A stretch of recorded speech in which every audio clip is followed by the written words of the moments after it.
देखिए, नीतीश जी की जो हरकत है या जो उनकी भाव भंगिमा है, जो उनके वक्तव्य हैं, इसको लेकर मैं ज्यादातर पिछले 2-2.5 साल में मैंने कोई वक्तव्य दिया नहीं। सबसे पहले नीतीश जी के स्वास्थ्य को लेकर टीका टिप्पणी उन्हीं के सहयोगी भाजपा के सुशील कुमार मोदी जी ने शुरू की।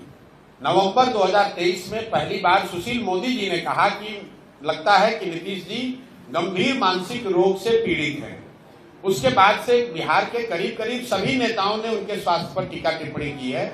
मैंने कभी टिप्पणी नहीं की थी जनवरी तक, लेकिन जनवरी में जब बीपीएससी का आंदोलन चल रहा था, अधिकारियों से या व्यवस्था से हम लोग की बातचीत चल रही थी, तब मुझे इस बात का अधिकारियों के माध्यम से भी इस फिर से ज्ञान हुआ, समझ आई कि नीतीश जी की मानसिक हालत दिनों दिन इतनी खराब हो गई है कि उनको ज्यादातर विषयों की समझ ही नहीं है, कोई उनको पता ही नहीं चल रहा है कि राज्य में हो क्या रहा है। तब मैंने ये कहा है कि बिहार में अगर कोई सिपाही भी नियुक्त होता है तो उसका मेडिकल जांच होता है। कोई भी नौकरी, अगर आप पत्रकार हैं, अगर आप मानसिक तौर पर स्वस्थ नहीं है तो आपको पत्रकारिता की अनुमति नहीं दी जाएगी। ऐसा कैसे है कि 13 करोड़ लोगों के राज्य के मुख्यमंत्री, उनके मानसिक स्वास्थ्य की स्थिति को लेकर रोज चर्चा टिप्पणी हो रही है और सरकार की ओर से कोई वक्तव्य नहीं है, सरकार ने उसका कोई संज्ञान नहीं लिया। फिर हमने कैमरे पर कहा और आज रिपीट कर देते हैं, नीतीश कुमार शारीरिक तौर से थके हुए और मानसिक तौर पर अस्वस्थ हो गए हैं।